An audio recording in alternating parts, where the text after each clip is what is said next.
Tonight's lesson is from the book of Proverbs.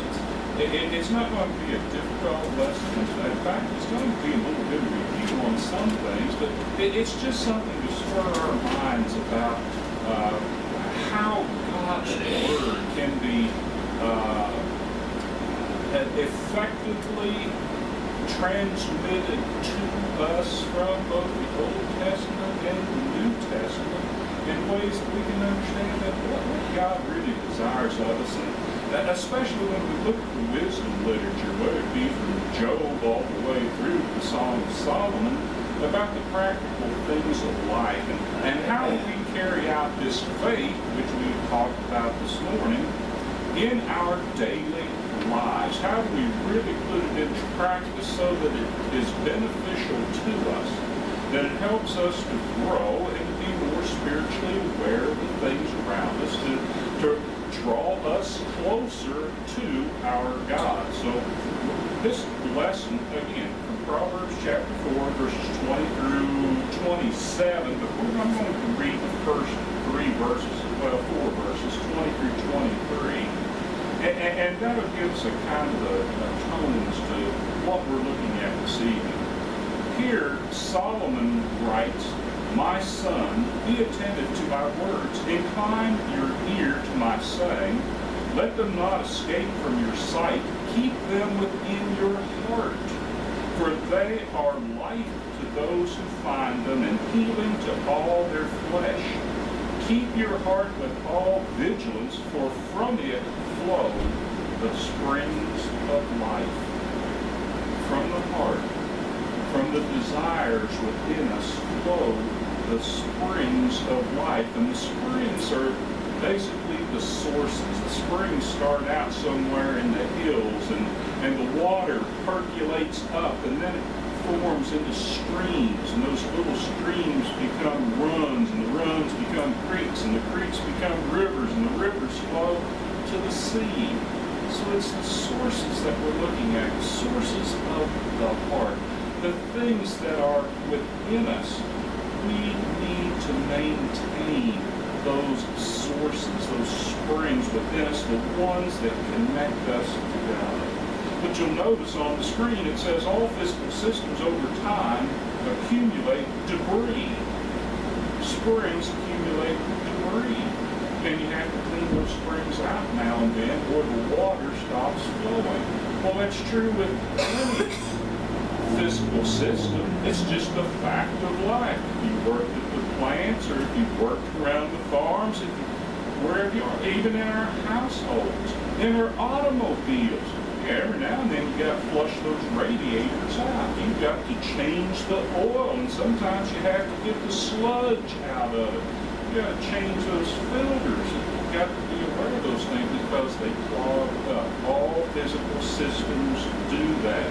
Now, a great example of the age that we live in, the technology that we're heading into, the human body does the same thing. The human body clogs up with plaque, calcium-based plaque. And what scientists say is that they think that they can evolve a bug that they could put into our systems that would eat away that calcium. And the plaque would be gone, the plaque that causes the blood not to flow in the proper places and ages us so much. They could evolve that bug to eat that plaque, and we could live for thousands of years, except for one thing.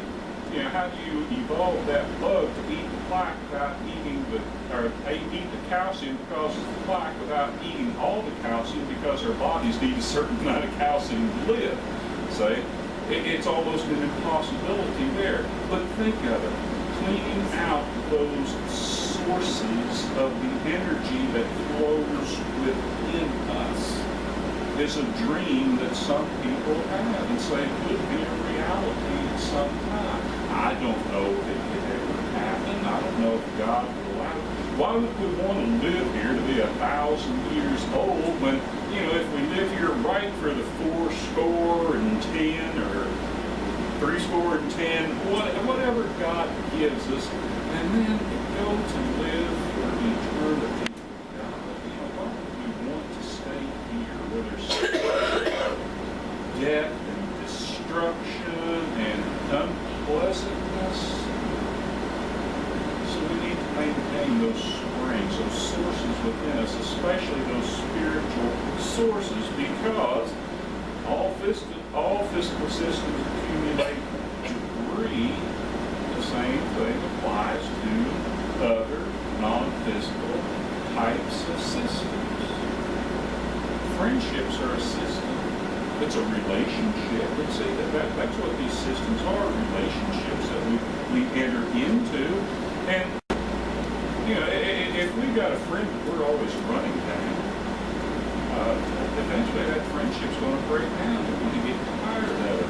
There's something on Facebook the other day, you know, friends are the people who just support you all the time, and you know, they're always kind to you, they listen to you, they're willing to help you out in everything you need, but your best friend's the one who comes over and says, you're good for nothing, I'm going to go eat your food, you know. That's what best friends do. They really begin to take advantage of something. But friendships, relationships, see, they need to be maintained in a healthy way, and that healthy way is a healthy respect for one another. You wouldn't want to be friends with somebody that doesn't respect you. You know what that word respect, where it comes from? Just break it down. Respect, like spectacles, you're looking at something, and you got read, which means again. Respect means that's somebody you want to see again. That's somebody you want to be around. You have respect for them. You don't want to be around somebody that you don't have respect for them. That's just a natural way of our systems, our relationships working. Marriages are the same way. See, marriages can become clogged with unresolved conflicts and unforgiveness. You know, I tell my wife, you know, just because that I said I would do something doesn't mean she has to keep bugging me every 6 months to get it done. Let it go. Eventually, it's going to happen. Clogged relationships, unresolved conflicts, unforgiveness. Say, those are things that ruin marriages, that send them down the drain. Well, spiritually, there are things that choke out our spiritual livelihood, take us away from God instead of drawing us near to God. In Luke chapter 8, verse 7, it comes from the parable of the sower, which ought to be the parable of the soils. It says there, Jesus said, and the son fell among thorns, and the thorns grew up with it and choked it. The thorns of life, the weeds of life can grow up and choke our spirituality. They can choke our relationship with God. They can choke our relationship with one another. Things of this world should not drive us apart. The things of God should draw us together. And they will if we allow it. The debris of sin. The debris of sin is what gets in the way. It's what causes the problems. This principle of life involves or applies to the spiritual life. Over time, if we're not careful, our lives get cluttered up with the things of the world. Spoke this morning from 2 Timothy chapter 2, right? We're soldiers. What did Paul say? Soldiers do not get involved in civilian affairs or civil affairs. Why is that? Because you're pulled in two different directions. You can imagine that. You wouldn't want a soldier who was a full-time soldier, so to speak, one who needed to be ready at any moment to go out and defend the country, who's off over here doing some kind of a civil job.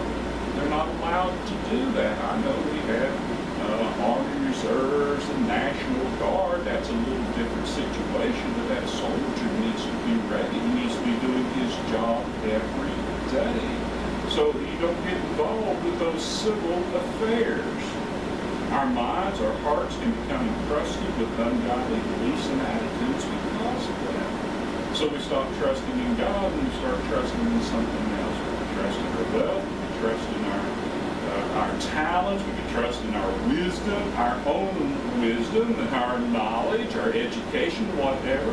And as we do that, we begin to fall away from that faith, that trust in God, that He has the answers to our problems. See, these things can hinder our relationship with God. They can hinder our fellowship with one another. They can hinder our experience of the fruit of the Spirit. And what is the fruit of the Spirit? Galatians chapter 5, verses 22 and 23. Love, joy, peace, patience, kindness, goodness, faithfulness, gentleness, self-control. When we let the things of the world interfere with our lives, our spiritual lives, we don't enjoy love, joy, peace, patience, all of those things. They kind of flee from our lives because how can we be patient if we're worried about where the next dollar's coming from? Or how can we be gentle when we feel we just got to bull our way through life? You see how that works out? We don't enjoy those things when the world clutters up our thinking and clutters up our spirituality. So they hinder. Those things actually hinder and clog up the sources of life within us. How can we guard our hearts? I think this is important information that Solomon, then, wisest man in the world, here's a man who, if I look at the scriptures, I'm going to look at some great people that are out there. And you can look at Moses as the great lawgiver. And you can look at David as the great theologian. You think about all those things he wrote in the book of Psalms. A man after God's own heart. You look at Solomon, though, and you see the philosopher and the one who gives like a philosophy for worshiping God and serving God, even though in the book of Ecclesiastes he goes off and he tries all the other philosophies, finds them to be wanting. But here in the book of Proverbs, he's talking to his son or sons and saying, hey, listen, now here's the best advice that I can give you. Here is the way that you can maintain the sources of your spiritual life so that you never really get away from God, and you might say, like I have, and had to come back. These are the way that you can guard those springs, keep them clean, maintain them well. Number one, we need to watch what we say. We need to watch what we say. Because sometimes our mouth gets us in trouble, doesn't it? We say things and we'll say them in a flippant way, or we'll even say, sometimes we can innocently say something that somebody doesn't understand the context of and hurt somebody's feelings, and sometimes we can really hurt people. But I don't know if you have ever seen the movie Absence of Malice. Sally Field and Paul Newman, it was several years ago. She was a newspaper reporter. She was reporting a story. She got some information she shouldn't have printed. It hurt somebody. It hurt somebody very bad. And the editor comes to the Sally Field character and is talking to her and says, you know, I know how to tell the truth. And I know how not to hurt people. The problem is sometimes I don't know how to do both at the same time. Sometimes when we tell people the truth, it hurts them. Because sometimes the truth is hurtful.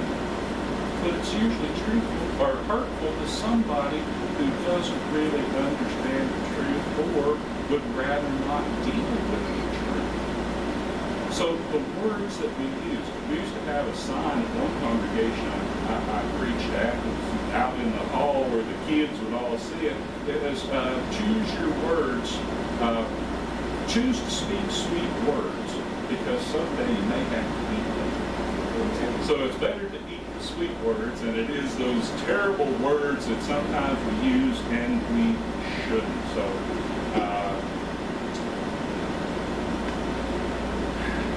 sometimes we just say what we think,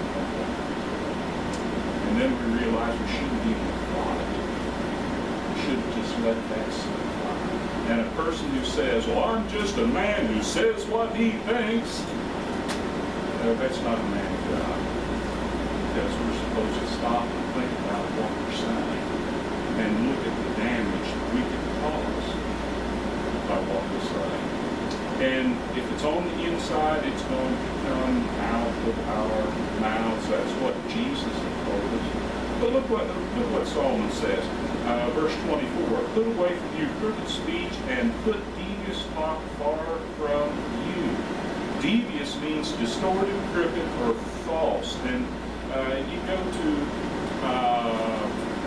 Acts chapter 2, and I want to say verse 30, maybe about 41, where the Apostle Peter says, save yourselves or be saved from this perverse generation. Sometimes whole generations become perverse in what they're thinking, so then they become perverse in what they are saying. Anything we say that distorts what is true and what is right is then devious. It's this crooked speech that we're talking about here, and devious talk. It's not always an outright lie. Sometimes it's just a not telling the whole truth, or it's shading things a little bit to make us look good, or it's saying something and letting people draw their own conclusions. Now that's the source of gossip, isn't it? That's where gossip comes from. Somebody says something and well, yeah, you know, just think about it. And then all of a sudden somebody takes it up as if it's true. You know? And see, we've got to be careful, very careful about those types of things. Now, I'm told that the word mouth comes from a word which also means two-edged.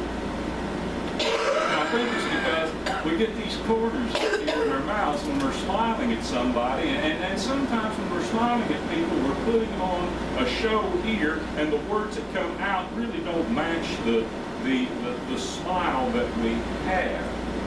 And when we say one thing and we actually mean another, that's that suggestive speech. Believe what you will. Perverse, say, the crooked. It's related to a word meaning to complain or to murmur. And that takes us right back to the children of Israel coming out of Egyptian bondage. They get on the other side of the Red Sea. They've been set free, and what do? They murmur and they complain. And that upsets God as much as anything. They're murmuring and complaining. There's perverse things coming out of their mouths. They're saying, we want to go back to Egypt. We prefer Egypt to serving God. We prefer to be slaves than to be free men and worship our God in freedom. So our words, we got to be careful, because our words can betray what's truly in our hearts. How can we guard our hearts? Well, the second thing that Solomon says is we need to watch what we see. Verse 25, let your eyes look directly forward and your gaze be straight before you. Don't be looking around to the things of the world. Okay, what are we supposed to be looking at? Hebrews chapter 12, verse 1. Fix your eyes on Jesus. Look at him. Follow him. We lose track of the shepherd. What happens? We get out among the wolves. And then we really run into the danger. But see, to look intently at, to regard with pleasure, favor, or care. And sometimes we look around and we see something in the world and we find that more favorable than the spiritual things. Hey, go to just about any congregation of the Lord's church today and look at their numbers, Lord, and you'll find that 4% of the people who are in attendance on Sunday morning will be there Sunday night. Why? Because there's something more pleasurable that they find in the world. I understand some people have legitimate reasons for not attending the service. But yet you think not all of them could have that. Because some of them, you see where they're at, and you see that they've lost a care for God and spiritual things. We try to avoid getting our clothes and our bodies dirty. Bobby, do you make Charlie put on his work clothes when he goes out and getting his good clothes dirty? And we don't like, well, some people do like to get down and dirty, but we just, it's one of those things where, we try to not do it. So we see things and we become careless about what they allow to go into our minds. The computer world has given us a great term. It's GIGO. G-I-G-O. You know what that means? Garbage in, garbage out. Hey folks, if we allow garbage into our minds, you know what's going to come out of our mouths? Garbage. And those are the things that will be attracted. So we've got to be careful of what we see. If we cannot control our thoughts, we cannot control our bodies. And that's what Jesus is talking about in Matthew chapter 7, verse 20 through 23. And he said, what comes out of a person is what defiles him. Not what goes into a person, not what food he eats, whether he eats pork or not, whether he eats oysters or not, say. The old law says you couldn't eat either of those things. That's not what defiles a man. It's what comes out of a man. For from within, out of the heart of a man come evil thoughts, sexual immorality, theft, murder, adultery, coveting, wickedness, deceit, sensuality, envy, slander, pride, foolishness. All these evil things come from within, and they defile a person. They defile a person because they clog up those spiritual sources, those spiritual springs that give us life. They just choke it out of us. Because that's what becomes the heart's desire. We need to watch what we serve. You see, you probably thought it was going to be watch what we hear, because that little children's song, little eyes, watch what you see, little ears, watch what you hear, right? So, but no, watch what we serve. It's what Solomon says here. Verses 26 and 27. Do not swerve to the right or to the left. Turn your foot away from evil. What happened? My dad used to say, watch out for older people when they drive. Now, he said the reason why, because is if they look this way, that's the way their car's going to go. You see it. Yeah, I've caught myself as I get older doing that very thing. All right? But think of that in spiritual terms. If we're following Jesus, and we take our eyes off of him, and we're looking over here, which way are we going to go? We're going to go toward what we're looking at. The movie Sergeant York, years ago, there was Sergeant York up on that hill flying around a stone or a stump. Every time he'd go around it, say, every pass gets bigger, it gets bigger, it gets bigger, the turn that he has to make.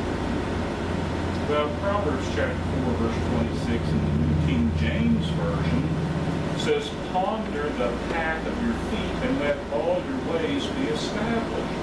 Now, we know what the word ponder means to us, but in the original language, it meant to roll flat. Roll flat. In other words, to prepare, such as a road. To ponder. Now, where would we come up with that? To see how much perfect sense it makes. Ponder the path of your feet and let all your ways be established. Roll it out straight. Hey, Jesus is going before us. He's got the way cleared. Follow him and everything's going to be all right. And in a sense, lay it out mentally. Think about it. Think about the path that you're taking. Think about what's bad over here, the consequences if we go this way, or the consequences if we go that way. And understand it. But just don't go through life like a hurricane.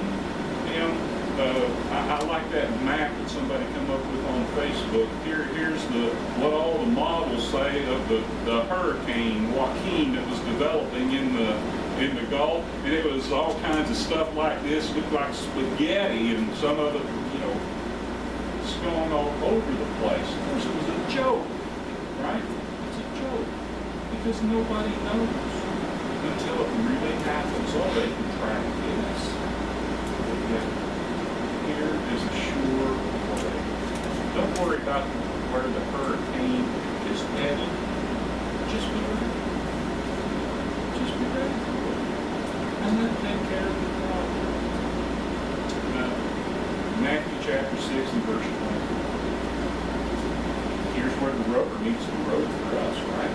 No one can serve two masters. You can't follow two different people down two different roads.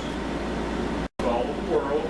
No one can serve two masters, for either he will hate the one and love the other, or he will be devoted to one, despise the other. You cannot serve God and money. It says in the ESV, in the King James, it says mammon, and I think that gives it more just the worldly context. You can't follow the world and follow Jesus at the same time. It's impossible. You have to make a choice. But see, once you make that choice, then the following becomes a little bit easier. Doesn't mean it's steady going all the time. We'll be like that race car, that drag race car. Did you ever see them? They start out, and what do? They spin their wheels, and they make a lot of smoke, and they fishtail for about a quarter of the way down that quarter of a mile. But the only way they're going to win is if they get straightened out and get traction and go. And that's the way it is with us in our Christian life. As young Christians, we're fishtail a lot. And sometimes we spin our wheels, and sometimes we just blow a lot of smoke, right? But at some point, we've got to get the rubber meeting the road and get traction and get moving on toward Jesus, right? We're following Him. So the decisions that we make today set us on that particular way of life. And it's a choice that we have to make. So, conclusion. The best part, right, Jeremy? Yeah, it agrees. The keeper of the springs in France. Coastal villages have to, or used to have water piped in from the springs in the hills. Why? Because the salty Mediterranean Sea and the salty ocean around the northern part would infiltrate into the fresh waters. So along the coast, they can drill down, they're still going to get salt water. So they have to have water from the springs piped in.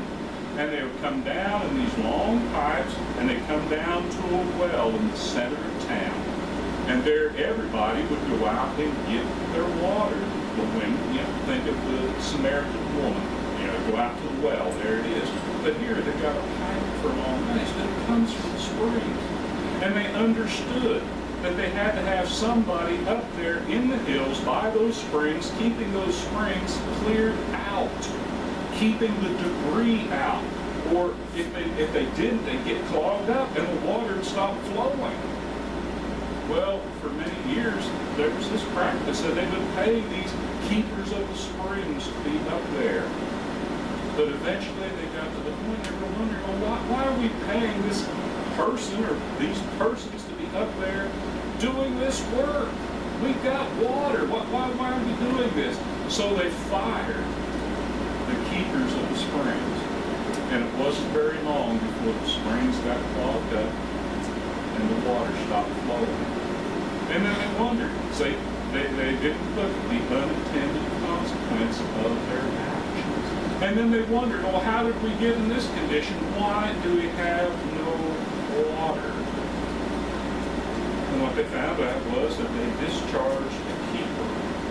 He was no longer obligated to keep the springs free and clear of debris. Brothers and sisters, our conscience is the keeper of the springs of our hearts. And if we discharge the keeper, our lives will become foul and polluted with sin. If our conscience says we've done something wrong, we need to listen to our conscience and we need to make repentance and we need to get it right. Because if we don't, that just going to keep happening over and over again until our conscience, or not so much our conscience, but our spiritual system is clogged up that we no longer have a consciousness of sin in our lives.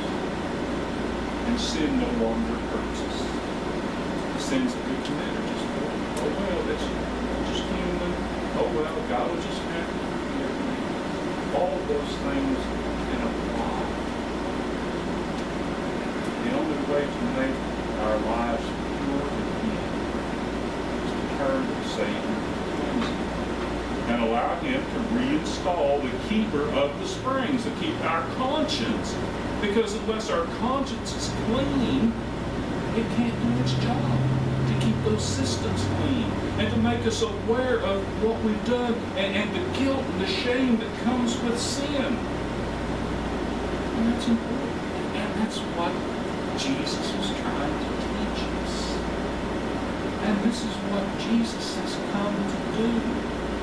Help us to have that good conscience. Here's what is said. 1 Peter chapter 3, I believe it's verses 21 and 22. We have an antitype which now saves us. Baptism. Not the putting away the filth of the flesh, but the answer of a good conscience toward God. Sin plugs up our lives, and sin draws us away from God.